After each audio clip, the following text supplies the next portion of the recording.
కూడా మనకి 50 మార్క్స్ లో చాయిస్ మాత్రం బాగా పెంచారు కాబట్టి ఇది ఈ ఇయర్ వరకు మాత్రమే మన క్వశ్చన్ పేపర్ ఎలా ఉండబోతుందో ఒకసారి చూద్దాం. ఓకేనా? సో ఫస్ట్ ఇది చూడండి, సెక్షన్ ఏ సేమ్ 3 hours మీకు 50 మార్క్స్ కి 100 marks total marks together for commerce and for accounts. Section ఏ లో యాజ్ యూజువల్ మనకి 2 into 10 2 క్వశ్చన్స్ రాయాల్సి ఉంటుంది. Out of 4 questions this year మనకి 3 ఉండేవి కానీ ఇప్పుడు మనకి 4 ఉంటాయి. So out of 4 you are suppose to write only 2 questions. Okay, 2 questions కి 20 మార్క్స్ మనకి. ఓకేనా? So there are only few questions if you go through this section. కొన్ని క్వశ్చన్స్ మనం నేర్చుకుంటే కనుక 20 మార్క్స్ మనము బుట్టలో వేసుకున్నట్టే, మన అకౌంట్ లో వేసుకోవచ్చు. నెక్స్ట్ సెక్షన్ వచ్చేసి we are supposed to write 4 questions out of 8 questions. ఈ సంవత్సరము ఎప్పుడు కూడా 6 ఉండేవి కానీ ఈ ఇయర్ మనకి 8 క్వశ్చన్స్ ఉంటాయి. 8 క్వశ్చన్స్ లోంచి we are supposed to write only 4 questions. Okay, so ఈ 4 క్వశ్చన్స్ కూడా ఒకసారి ఏంటి ఎలా రాయాలి అనేది we get into this in this class. అయితే మనకి ఈ క్లాస్ లో ఏ 2 మార్క్స్ క్వశ్చన్స్ ఎలా అటెంప్ట్ చేయాలి and what are the important questions for 2 marks 5 marks and 4 marks అనేవి మనం చూద్దాం. మనం ఇప్పుడు 5 మార్క్స్ క్వశ్చన్స్ ఎన్ని రాయాలి? 4 రాయాల్సి ఉంటుంది సెక్షన్ బి లో. Coming again to section C, we have 2 marks questions in section C, wherein we are supposed to write 5 questions out of 10 questions.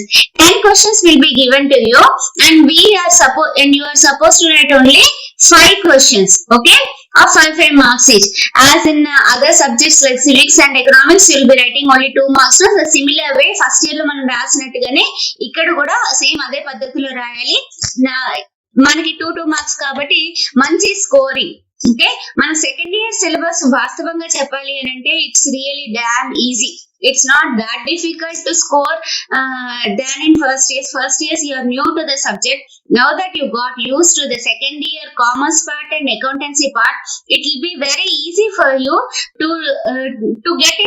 get good score and to see a very bright future for the next for your further studies. Okay, now coming to our next question paper pattern అయితే మీకు ఇలా ఉంటుంది this academic year. అయితే please note it down. మనకి part A లో వచ్చేసి 50 marks అని చెప్పుకున్నాం కదా. The first section goes with 2 questions you are supposed to write out of 4 questions.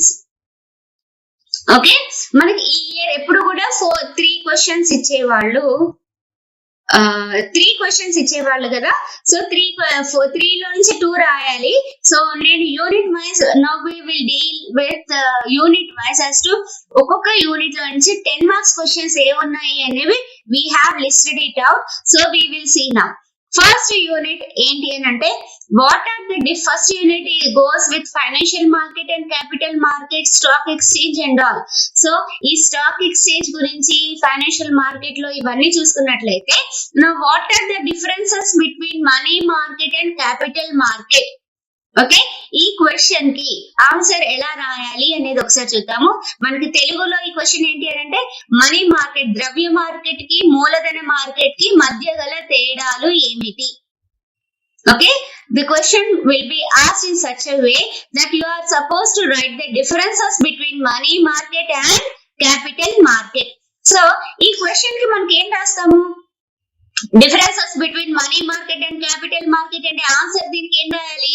మనకి మనీ మార్కెట్ లో ఏవేవైతే ఉంటాయో అండ్ క్యాపిటల్ మార్కెట్ లో ఏవేవి ఉంటాయి డిఫరెన్షియేషన్ మన టెక్స్ట్ బుక్ లో ఉంది. Please note it down. Previous episodes we have done with these answers. So alane cheskuntu ravali. I'll give you in detail as to what you have to write in money market and capital market. Money market is a short term market. అంటే money market అనేది స్వల్పకాలిక నిధులని సమకూరుస్తుంది. Capital market అనేది it's long term market, long term finance market, మూలధన నిధులని సమకూరుస్తుంది. It deals with the share capital or the capital of a particular industry or particular firm or something like that. So money market deals with the short-term requirements of a particular industry, and capital market deals with long-term finances. It provides long-term finances to a particular industry. So ila chusukunnatlaithe we have 10 to 15 differences. So you are supposed to write at least 10 differences between money market and capital market.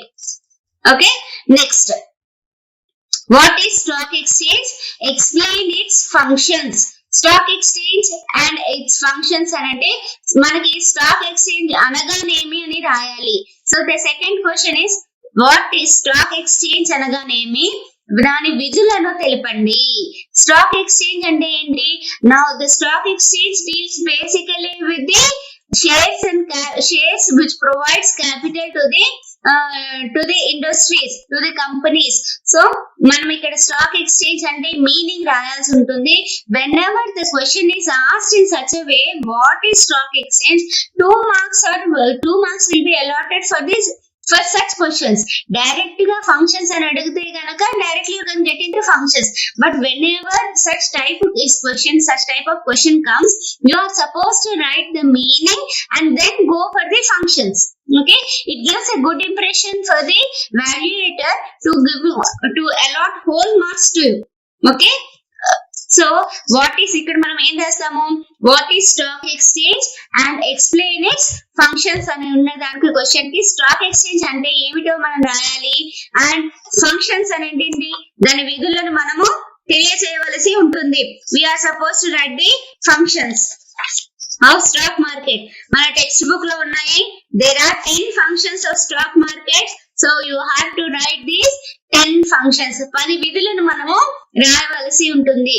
Next, explain the significance of stock exchange. Stock exchange యొక్క ప్రాముఖ్యత ఏమిటి? Okay, వివరించండి. Stock ఎక్స్చేంజ్ల యొక్క ప్రాముఖ్యతను వివరించండి అంటే ఏంటి? What is the significance of stock exchange అనేది మనకి టెక్స్ట్ బుక్ లో ఆన్సర్ ఉంది. Please go through your text books. ఇది ఇన్వెస్టర్స్ కి రకరకాలుగా ఉంటుంది, టు ద కంపెనీ రకరకాలుగా ఉంటుంది, టు ద సొసైటీ ఒక సంఘానికి వేరేగా ఉంటుంది, కంపెనీకి వేరేగా ఉంటుంది, పెట్టుబడిదారులకి రకరకాలుగా ఉంటుంది. So you take any one type. Like investors కి అయితే గనక if you know the answer right only investors. లేదు అనకంటే పెట్టుబడిదారులకు మాత్రమే తెలిస్తే పెట్టుబడిదారులకు మాత్రమే రాయండి. లేదు మీకు పెట్టుబడిదారులు తెలుసు ప్లస్ ఈవెన్ కంపెనీకి తెలుసు, మరి ఇన్ని పాయింట్లు రాయాలా మేడం అని అంటే you know need to right all the 30 points. Okay, you know need to right all the 35 points. So మీరు ఏం చేయొచ్చు అని అంటే ఒకవేళ పెట్టుబడిదారుల గురించి తెలిస్తే వాళ్ళ దాంట్లో నుంచి 5 రాయండి, నెక్స్ట్ కంపెనీకి ఒక 5 రాయండి, సొసైటీకి ఒక 2 రాయండి, ఇలా రాసుకుంటూ వెళ్ళండి. If at all you are not thorough with the significance of stock exchange of all the points, you write in general. Okay, మీకు పెట్టుబడిదారులకి ఒక లేకపోతే మనకి కంపెనీకి ఎలా ఉంటుంది, సొసైటీకి ఎలా ఉంటుంది, ఇలా విడివిడిగా రాయడం రాకపోతే బెటర్ మీరు ఏం చేయొచ్చు అనంటే ఇవన్నీ కలిపి కూడా ఒక్క దాంట్లో మీకు స్టాక్ ఎక్స్చేంజ్ కంపెనీస్ కి ఏ రకంగా పనికొస్తుంది అనేది just you can write in 10. Okay, in 10 points you can write. మీరు కనీసం 10 పాయింట్లు రావాల్సి ఉంటుంది. నెక్స్ట్ క్వశ్చన్ ఏంటి? What is the procedure of listing securities? Listing securities అంటే మనని జాబితాలోకి చేర్చడానికి, ఒక స్టాక్ ఎక్స్చేంజ్ లో జాబితాలో చేర్చడానికి గల ఆవశ్యకత ఏంటి, and what is the procedure, దాని పద్ధతి ఏంటి, ఇది మనము రాయవలసి ఉంటుంది. ఇది కూడా మనకి టెక్స్ట్ బుక్ లో ఉంటుంది. ఇది 10 మార్క్స్ క్వశ్చన్. దీంట్లో మనం రాసేప్పుడు procedure for listing of stock exchange అనేది, ఓకే, లిస్టింగ్ ఆఫ్ సెక్యూరిటీస్ అనేది మనకు ఉంటుంది. సో ఈ లిస్టింగ్ ఆఫ్ సెక్యూరిటీస్ చేసేప్పుడు we have to be very cautious regarding there are different types. ఈ లిస్ట్ చేసుకోవడానికి డిఫరెంట్ టైప్స్ ఉంటాయి, అవి మనం చూసుకొని అది రాసుకోవాలి. Okay, significance or the procedure significance అనేది aims of listing securities అనేవి 4 points ఉంటాయి. We have to write those 4 and procedure for listing of securities మనకి 8 points ఉంటాయి. సో మనం ఇక్కడ రాసేప్పుడు ఏం చేయాలంటే ఫస్ట్ అసలు స్టాక్ ఎక్స్చేంజ్ లో if we register in stock exchange, what are the advantage? అసలు లిస్టింగ్ అంటే ఏమిటి అని రాసిన తర్వాత then you can go for procedure of listing of securities. There are 8 points in your textbook. Okay, so ఈ question కి మనం ఆన్సర్ ఎలా రాయాలి?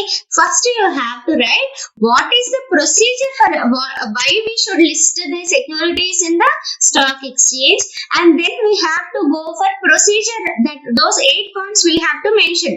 యాజ్ టు ఈ 8 పాయింట్స్ లో మనం ఎందుకు చేస్తున్నాము అని అంటే మనం ఏవేవి చేయాలి, ఏవేవి సబ్మిట్ చేయాలి in order to get our company listed అనేది మనం చూస్తాం.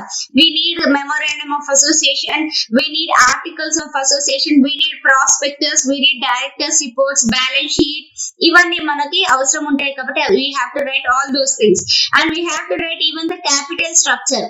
అంటే వ్యాపారం అనేది మనం ఏ రకంగా నిధులను సమకూర్చాలి అనుకుంటున్నాము అనేది మనము రాయవలసి ఉంటుంది.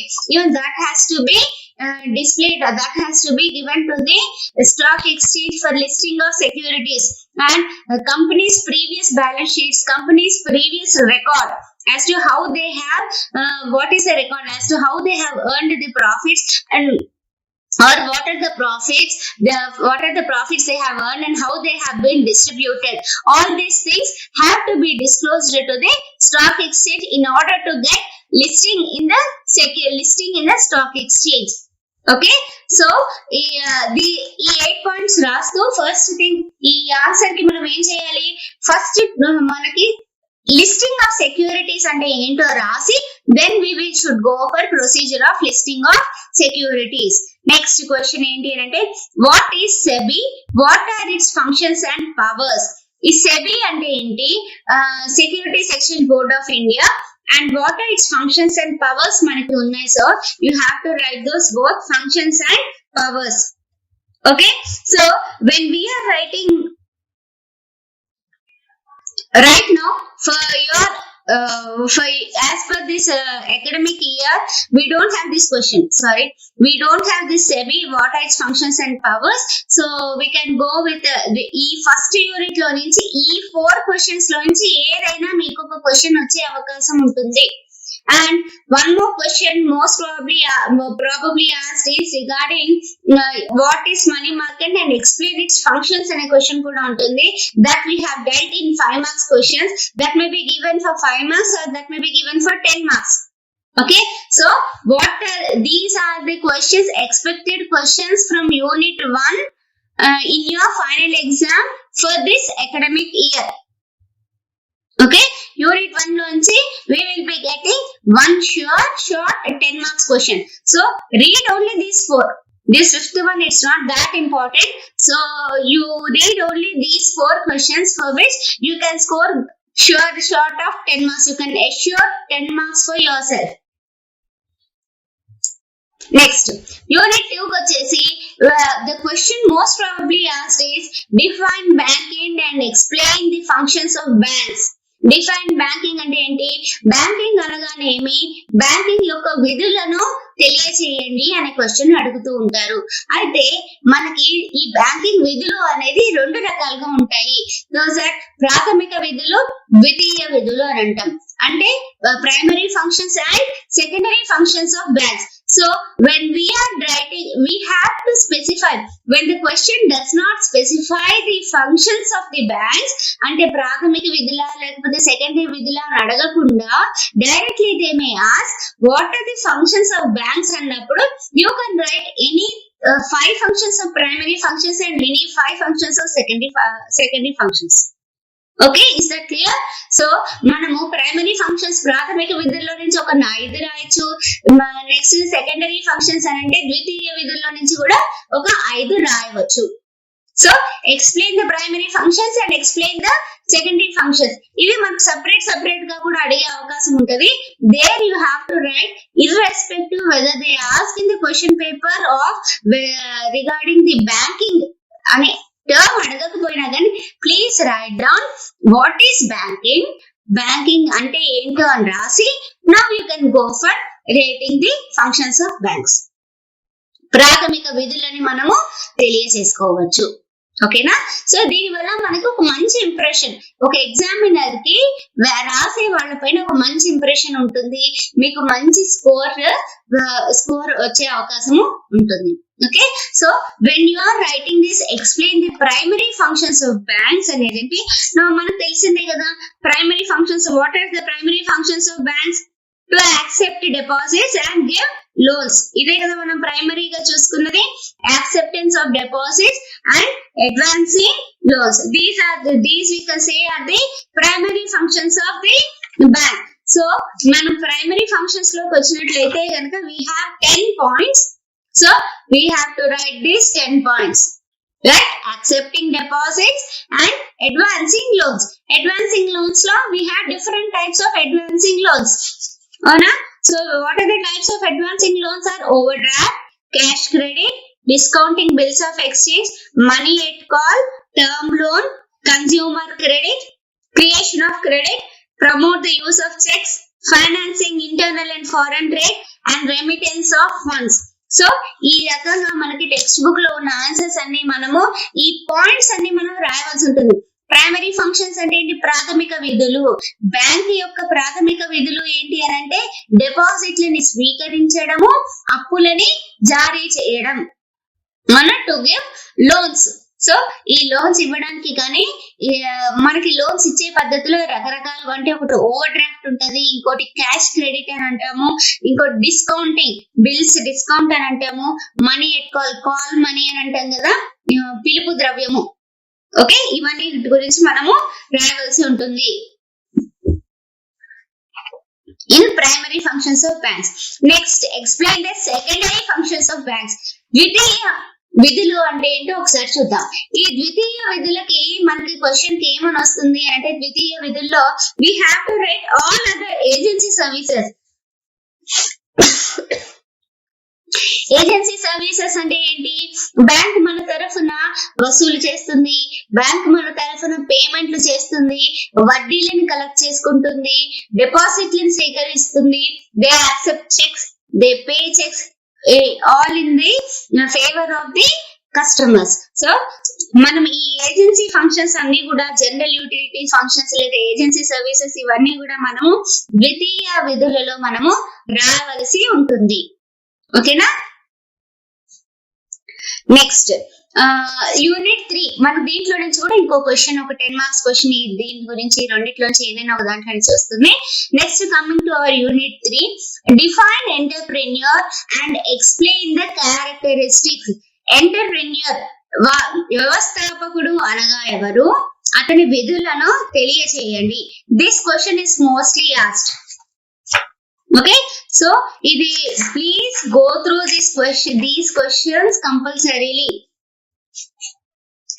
వ్యవస్థాపకుడు అనే వాళ్ళు ఎవరు అని రాసిన తర్వాత, వ్యవస్థాపకుడు అంటే ఎవరు? ఎవరైతే కొత్త ధనాన్ని, రిస్క్ ని భరిస్తూ, నష్టభయాన్ని భరిస్తూ కొత్త పనిని చేపట్టడమే ఎంటర్ప్రెన్యూర్ యొక్క విధి. Or that person is called as an entrepreneur. Okay, once again, who is an entrepreneur? An entrepreneur is a person who establishes the business, taking the risk factor and in an innovative way. Innovative way అంటే కొత్తదనాన్ని, కొత్తగా నష్టభయాన్ని భరిస్తూ పనిచే వ్యాపారాన్ని ముందుకు తీసుకెళ్లే వ్యక్తిని మనము వ్యవస్థాపకుడిగా చెప్పుకోవచ్చు, ఆర్ ఎంటర్ప్రెన్యూర్. సో ఈ ఎంటర్ప్రెన్యూర్ అని ఎక్స్ప్లెయిన్ చేసినాక, డిఫైన్ చేసినాక, మనము నిర్వచించినాక, next we have to write the characteristics. అంటే వాట్ ఆర్ ద విధులు. ఈ ఎంటర్ప్రెన్యూర్ యొక్క విధులు ఏంటో మనము ఒకసారి చూద్దాం. ఎంటర్ప్రెన్యూర్ విధులు ఏంటి? మనకి ఇన్నోవేషన్ అంటే నవకల్పన. First thing is he has to find always new things. Next thing is risk taking. అతను నష్టభయాన్ని భరించే వ్యక్తిగా ఉండాలి. నెక్స్ట్ ఇది సెల్ఫ్ కాన్ఫిడెన్స్. సెల్ఫ్ కాన్ఫిడెన్స్ అంటే అతనికి స్వయంగా నేను చేయాలి, ఆత్మవిశ్వాసం అనేది తప్పనిసరిగా ఉండాలి. ఒక ఎంటర్ప్రినియర్ అనే వ్యక్తికి ఆత్మవిశ్వాసం అనేది చాలా పెద్ద ఎత్తున ఉండాలి. ఎందుకంటే there are chances of getting losses in the business. వ్యాపారంలో నష్టాలు కూడా వచ్చే అవకాశం ఉంటుంది. కాబట్టి the entrepreneur should bear all the changes in the market లో వచ్చే ప్రతి ఒక్క చేంజెస్ ని భరిస్తూ అతను వ్యాపారాన్ని ముందుకు తీసుకెళ్లాలి. కాబట్టి ఆత్మవిశ్వాసం అనేది చాలా ఉండాలి. Next one is hard work. He should work very hard in order to get these profits for which he has established the business. Next this goal setting. Goal setting అంటే ఏంటి? వ్యాపారానికి మనం ఒక ఉద్దేశము, మనకు ఒక ఎయిమ్, మనకు ఒక గోల్ అనేది ఉంటుంది కదా. సో వ్యాపారానికి మనం ప్రతి ఒక్క ఎంటర్ప్రెన్యూర్, ప్రతి ఒక్క వ్యవస్థాపకుడికి తను చేయవలసిన పని ఏంటో ముందుగానే నిర్ధారించుకోవాలి. He has to plan out what he has to do for the business. He has to have a clear idea of what he is suppose to do and what he has to reach to the goal. So in order to reach the goal what he has to do అనేది ముందుగానే అతనికి ఒక plan అంటూ, ఒక idea అంటూ ఉండాలి. And for that he has to hard work. He has to work hard. Next one is goal setting. So he has to set up a goal. An entrepreneur's basic aim is to earn profits. So naturally he will set up a goal. Next one is accountability. అంటే accountability అంటే ఏంటి? అతను దానికి ప్రాతినిధ్యం వహించాలి. He has to take the responsibility. మనం ప్రతి ఒక్క దానికి ఒక గుర్తింపు ఉండి అతను ఆ పనిని బాధ్యతాయుతంగా తీసుకొని దానికి సమాధానం ఇచ్చే పరంగా ఉండాలి. He has to surely go for accountability when he is running the business. Next one is leadership. Leadership అంటే ఏంటి? నాయకత్వ లక్షణాలు అనేవి కంపల్సరీగా ఉండాలి. Next one is managerial skills. Managerial skills అంటే నిర్వహణ. అతను ఏ రకంగా నిర్వహించాలి? అందరినీ కలుపుకుంటూ వ్యాపారం చేయాలి. కాబట్టి నిర్వహణ అనేది చాలా ఇంపార్టెంట్. అందరితో పని చేసుకోవాలి.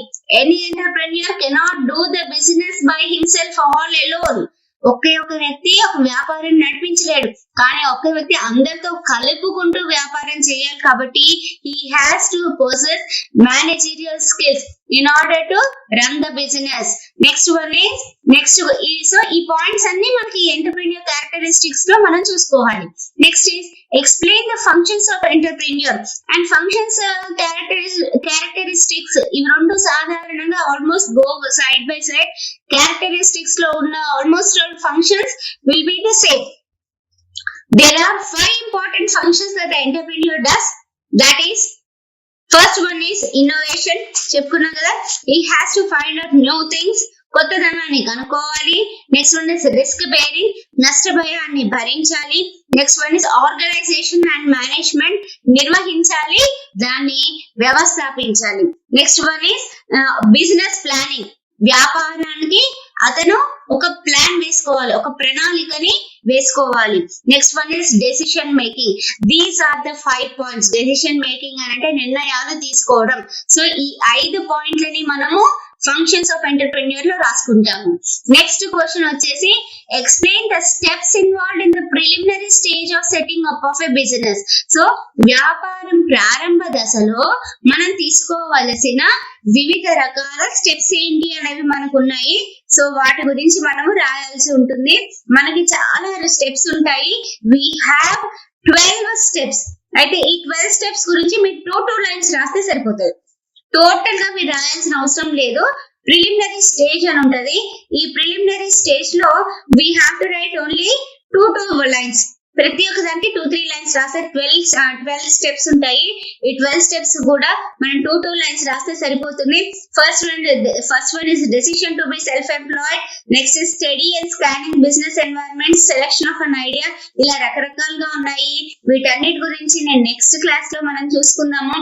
బట్ బేసికల్ గా మీకు ఒక క్వశ్చన్ పేపర్ లో 10 మార్క్స్ క్వశ్చన్ కి ఏమేమి వస్తాయి, ఎలా వస్తాయి అనేది just we are discussing now. Next one is Unit 5. Unit 5 వచ్చేసి we have what are the principles of management? నిర్వహణ సూత్రాలు అనగానేమి? Or the question similar to this, what they will ask is ఇది అడిగిన ఈ క్వశ్చన్ అడిగిన the answer will be the same. Or they may even ask it like this.